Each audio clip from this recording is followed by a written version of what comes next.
যুক্তরাজ্যের প্রধানমন্ত্রী Keir Starmer ঘোষণা দিয়েছেন, বিশ্বে ক্রমবর্ধমান অস্থিরতা ও রাশিয়ার আগ্রাসনের মুখে দেশকে যুদ্ধের জন্য প্রস্তুত অবস্থায় নিয়ে যেতে হবে।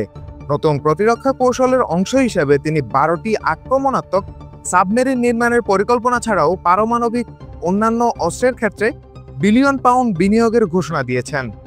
সোমবার স্কটল্যান্ডের গ্লাসগো শহরে বক্তব্যের সময় তিনি এই ঘোষণা দেন। স্টারমার বলেন, আমরা এখন যে হুমকির মুখে আছি তা স্নায়ুযুদ্ধের পর সবচেয়ে তাৎপর্যপূর্ণ, তাৎক্ষণিক ও অনিশ্চিত।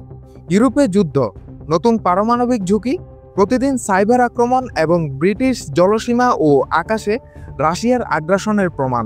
তিনি বলেন, আমি বিশ্বাস করি সংঘাত প্রতিরোধের সেরা উপায় হলো তা মোকাবিলার জন্য প্রস্তুতি নেওয়া।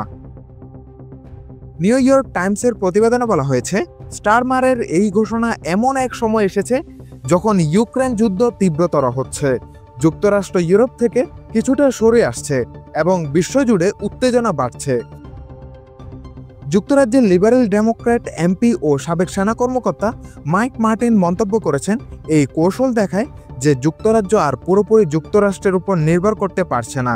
তার মতে পারমাণবিক বোমাবাহী যুদ্ধবিমান কেনার প্রস্তাব এই সন্দেহকে আরও জোরদার করেছে। শাহরিয়ার তাওসিফ, দৈনিক সমাচার।